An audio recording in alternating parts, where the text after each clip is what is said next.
Oh no, I'm not ready. I thought there was going to be a few more minutes before the show started. I bet that Mike Pace calling asked me to do something. I'll just have to announce it from in here. We'll just have to do it. Okay, to kick tonight's program off, would you please join us in welcoming back someone who has not been here since the dedication of the Cahoon Activity Center, straight from the Adirondacks, the one, the only, Mr. Flapper Jones.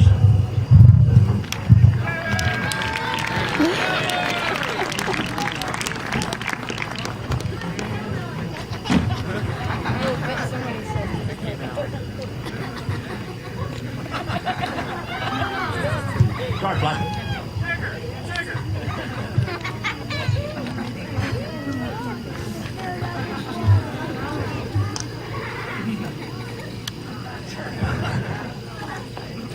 Howdy.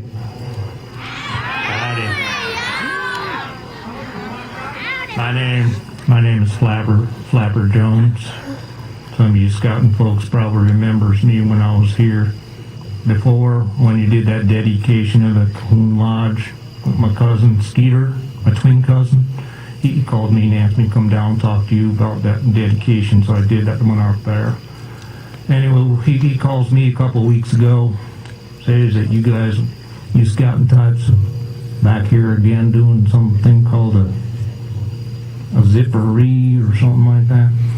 Says that the young scouts are learning to be mountain men. Says since I'm living in the mountains and all, it might be good for me to come down and talk at you. So I know what you're thinking. You're thinking this fellow, this Flapper guy up here, he don't look like no mountain man. He's too purty.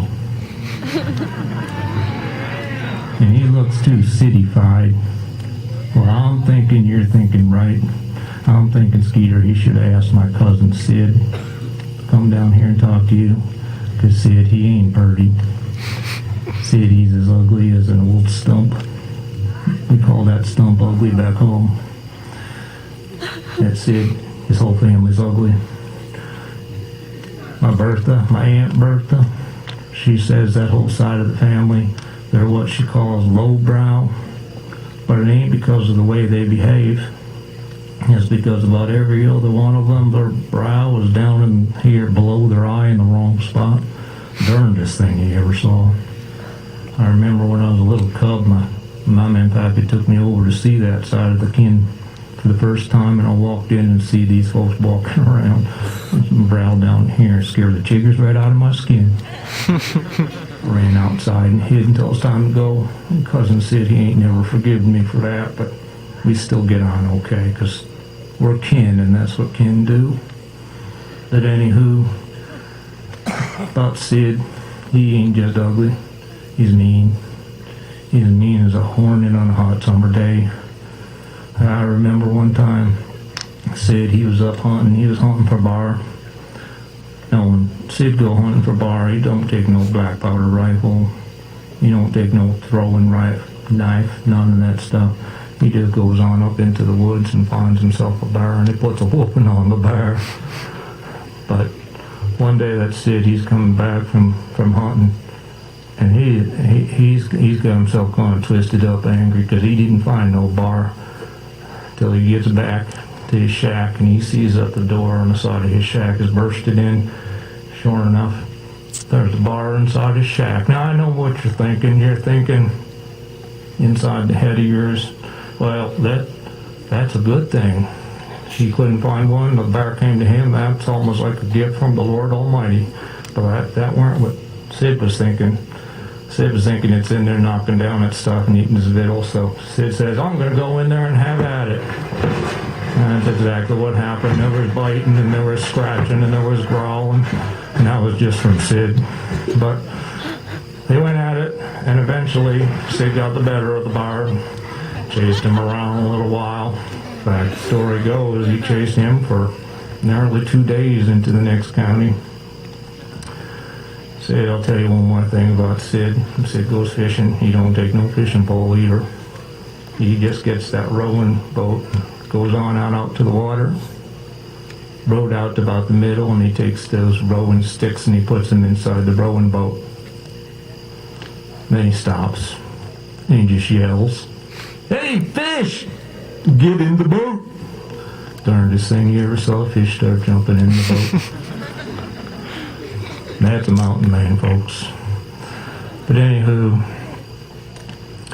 I hear you folks are down here and going to learn some mountain man skills. I'm guessing probably stuff like eating bugs and that. But I heard you ate some bugs. Good for you. That's good, youngster. But I also hear you're maybe doing stuff like throwing some of those Tommy Hawks. I tell you,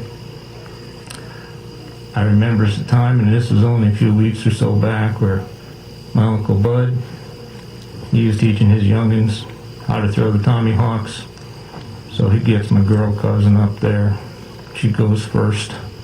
Now when it comes to throwing the Tommy Hawks, she ain't too good at the throwing part.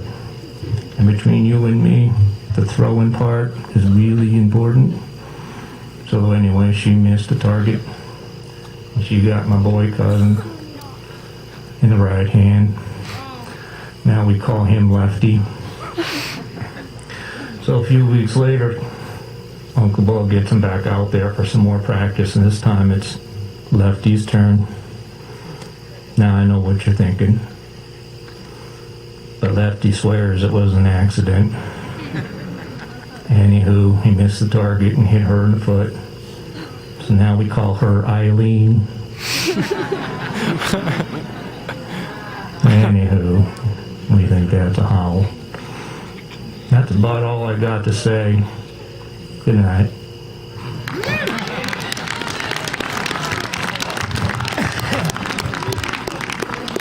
How about that? Let's hear it for Flapper. Are we glad to have him back? Give him a round of applause. Are you having a good time?